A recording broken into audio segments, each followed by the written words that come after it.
Sur la planète Silveria, où chaque créature parlait avec la sagesse des hommes, vivait une jeune exploratrice nommée Lila. Passionnée par les vastes forêts chantantes et les rivières murmurantes, elle rêvait de parcourir le monde pour comprendre tous ses secrets. Un jour, en s'aventurant dans la grande forêt d'émeraude, elle rencontra un groupe d'animaux inquiets. Mira la renarde, Quito le singe et Tala la chouette. Ils lui expliquèrent que leur terre était menacée par des machines géantes, des engins métalliques qui dévoraient les arbres et polluaient les rivières. Ces machines, commandées par des humains lointains, cherchaient à exploiter Silveria sans tenir compte de ces êtres vivants. Lila décida d'aider ses nouveaux amis. Ensemble, ils parcoururent la forêt pour comprendre comment stopper la destruction. Tala, grâce à sa vue perçante, repéra les sentiers des machines, tandis que Quito, agile, installa des pièges ingénieux pour ralentir leur avancée.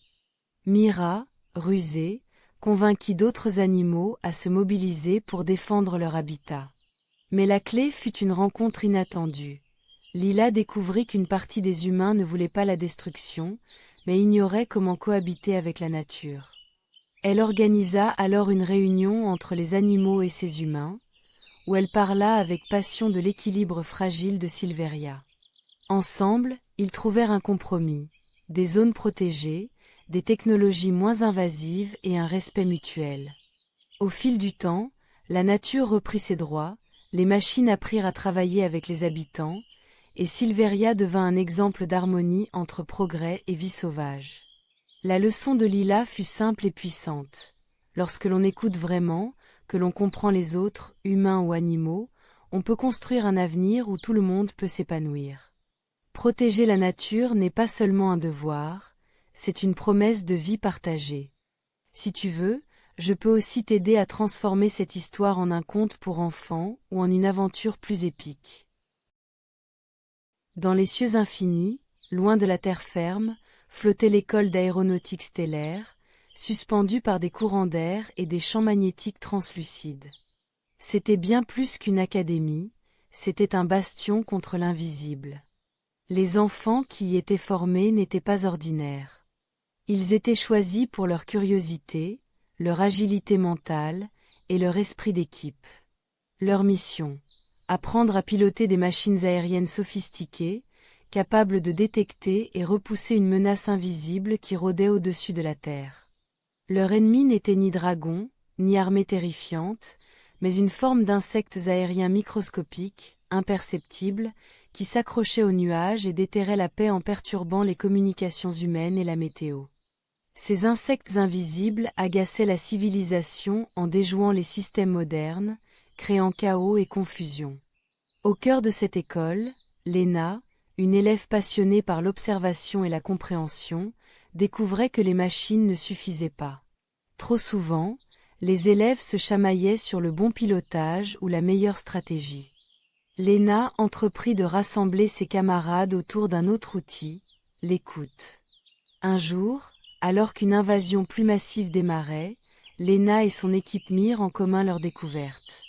Ensemble, ils développèrent un appareil capable de capter les sons ultrasonores que ces insectes émettaient, révélant leur déplacement. Grâce à la coopération et à l'écoute mutuelle, ils coordonnèrent une défense synchronisée. La bataille fut rude mais efficace. Lorsque le dernier insecte fut repoussé et que la paix revint, Lena tira une leçon qui résonna dans toute l'école. Ce n'est pas la force d'un seul pilote ou la puissance d'une machine qui fait la différence, mais la capacité à travailler ensemble, à écouter et comprendre les autres pour vaincre un ennemi invisible.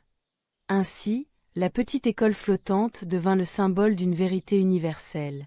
Dans les défis les plus intangibles, ce sont l'unité et l'harmonie qui donnent le meilleur des pilotes pour protéger la Terre. Les deux voisins, Marc et Léa, se détestaient depuis toujours.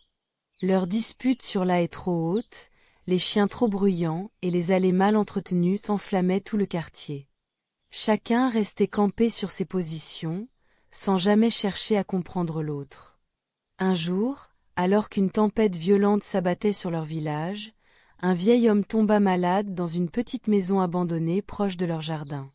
Quelque chose d'étrange l'entoura. une boîte au trésor laissée à moitié enfouie sous le vieux chêne qui marquait la frontière entre leurs terrains. Marc et Léa, malgré leur rivalité, se retrouvèrent face à cette énigme. En cherchant des indices ensemble, ils découvrirent un carnet racontant l'histoire du village et le rôle crucial de cette mystérieuse boîte pour protéger un secret naturel important, une source d'eau pure oubliée. Au fil de leur enquête, ils transformèrent leur inimitié en collaboration. Chacun apporta ses forces, la patience de Léa, la détermination de Marc. Ensemble, ils purifièrent la source, assurant la survie des jardins et du village. Ce qui avait commencé dans la discorde finit en une amitié solide, fondée sur un respect mutuel et une volonté partagée de protéger leur environnement. La leçon de cette aventure ? Parfois, les conflits cachent des occasions de grandir ensemble. S'ouvrir à l'autre et unir ses forces transforme les obstacles en opportunités, et une simple querelle peut devenir le début d'une belle histoire commune. Dans un petit village niché au creux d'une vallée oubliée, vivait une fille nommée Lila, curieuse et rêveuse. Son plus grand trésor était un vieux livre poussiéreux, trouvé un jour dans le grenier de sa grand-mère. Ce livre n'était pas ordinaire.